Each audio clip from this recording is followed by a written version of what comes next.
জুলাই বিপ্লবের যেই স্পিরিট সেটার প্রতিফলন খেলার মাঠেও আপনারা ঘটিয়েছেন। আপনারা জানেন আমরা একটি ক্রান্তিকালীন সময়ের মধ্য দিয়ে যাচ্ছি। বাংলাদেশে দীর্ঘদিন ধরে গেড়ে বসা ফ্যাসিস্টদের বিরুদ্ধে এদেশের জনগণ, ছাত্ররা একটি রক্তক্ষয়ী লড়াইয়ের মধ্য দিয়ে নতুনভাবে স্বাধীনতা অর্জন করেছে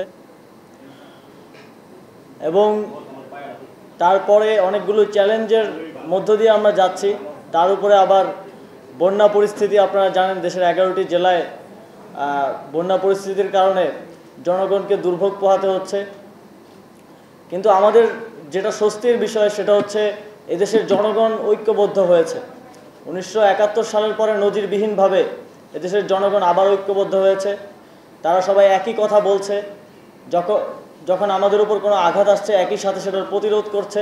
বন্যা পরিস্থিতিকে যেভাবে দেশের জনগণ এগিয়ে এসে সরকারের সাথে মিলে মোকাবিলা করছে সেটি এর প্রমাণ।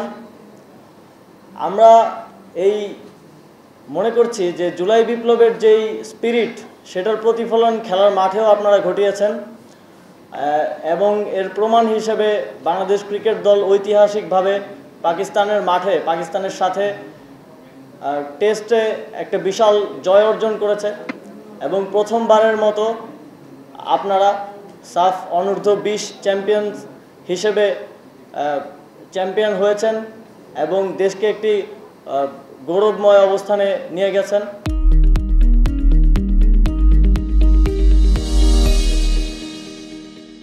দেশে অনেক কিছুই প্রথমবারের মতো ঘটছে এবং আপনারাও প্রথম একটি বড় অর্জন নিয়ে এসেছেন, কিন্তু প্রথমটাই যাতে শেষ না হয় এটা আমাদেরকে নিশ্চিত করতে হবে। এই দেশকে আবার দ্বিতীয়বারের মতো স্বাধীন করা হয়েছে সহস্র মানুষের রক্তের এবং জীবনের বিনিময়ে।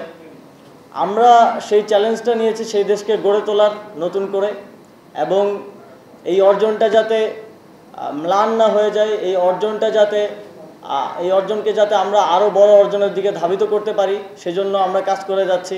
সারা দেশের মানুষ কাজ করে যাচ্ছে এবং একইভাবে আপনারাও আপনাদের এই অর্জন যাতে ম্লান না হয় সেটা নিশ্চিত করবেন, আরও কঠোর পরিশ্রম করবেন এবং ভবিষ্যতে বাংলাদেশকে আরও বড় অর্জন এনে দিবেন, এটাই প্রত্যাশা রাখি।